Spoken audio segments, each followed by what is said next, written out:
Good morning. This is KELOLAND on the go with all you need to know in news and weather as you start your Sunday. We also have your boredom busters coming up, but first, our top story. Police are investigating a pair of deadly crashes in Sioux Falls over the weekend. The male driver of a motorcycle died in a crash with an SUV. It happened Saturday afternoon at the intersection of West 8th Street and North Colville Avenue. A female passenger on the motorcycle was taken to the hospital in critical condition. Police say the two were not wearing helmets. A 50-year-old man died in a crash in a Sioux Falls rock quarry Saturday morning. Police used aerial photos to determine that his pickup crashed in the southwest corner of the quarry. Fire rescue used the jaws of life to remove the man's body from the truck. Police say it appears the man was wearing his seatbelt. The cause is under investigation. Police are also investigating a third crash over the weekend. This one involved 3 vehicles last night at 54th Street and Cliff Avenue. 2 people were taken to the hospital with non-life-threatening injuries.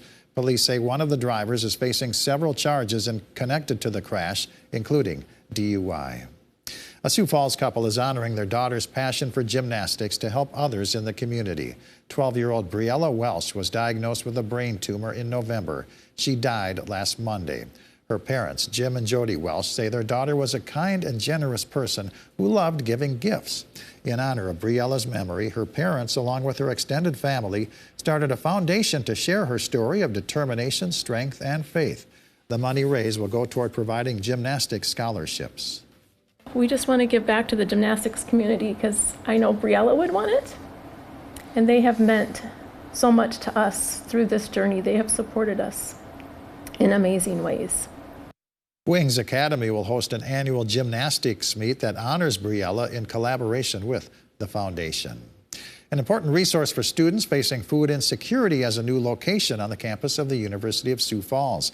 It's called the Cougar Cupboard, where USF students can take whatever food items they need for free.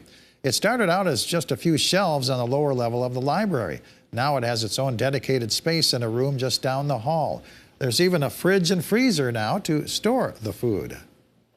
We can offer so much more options for our students, especially when it comes to fruits, veggies, and even frozen meat, deli. There's no limit on what food items students can take. The Cougar Cupboard originally opened in the spring of 2021. Now let's get a first look at the forecast with meteorologist Scott Munt in the Storm Center. Good morning, Scott. Good morning, Perry. Good morning, everybody. Waking up to some cloud cover and some fog in parts of south central and the eastern KELOLAND. As temperatures today will eventually warm, 30s, 40s, and 50s for afternoon highs. Winds will remain light. Temperatures will be downright mild for tomorrow, 60-degree weather in the western South Dakota. I'll have more details on your forecast coming up here in just a couple of minutes, Perry. All right, thank you very much, Scott. Well, South Dakota reached a tragic milestone in 2021 with the record number of suicides in the state. 2 Sioux Falls mothers are doing their part to try to reduce that number. They've created a new nonprofit to raise awareness about suicide prevention.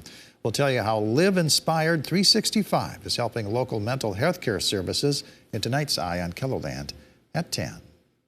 Enjoy a small-town shopping experience in Davis, South Dakota. The indoor vintage market is taking place at 4 shopping locations, all within walking distance from 10 a.m. to 3 p.m.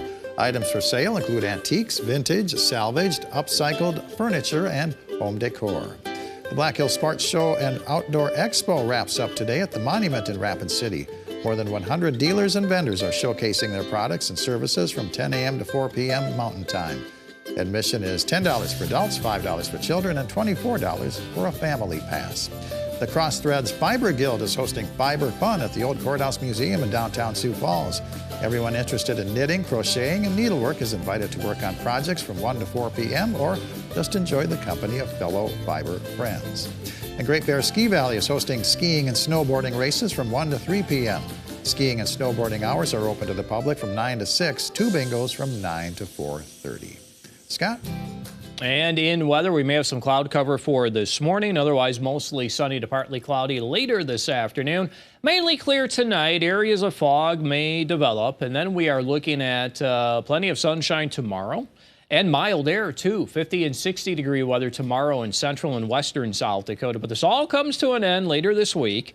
Now, in the meantime, we'll watch a chance for rain. This is Valentine's Day. Rain starts to increase in eastern South Dakota, Minnesota, and Iowa, and that's eventually snow across western South Dakota. And we will have that switch over to snow later in the day on Tuesday night, and for some this may linger into Wednesday in eastern and northeastern South Dakota.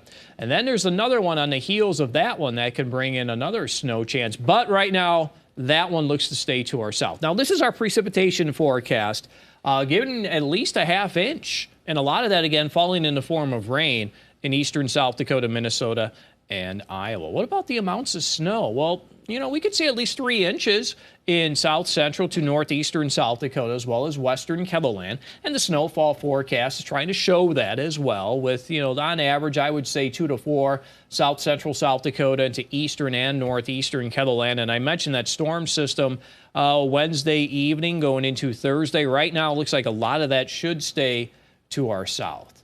So in the meantime, today, I think it's a nice day. Mostly sunny to partly cloudy. 30s, 40s, and 50s for afternoon highs. Teens and 20s for tonight. Even 30s staying in central and western South Dakota. There's that mild air for tomorrow. And you can always check the details of the 7-day forecast while you're here online. Have a great day.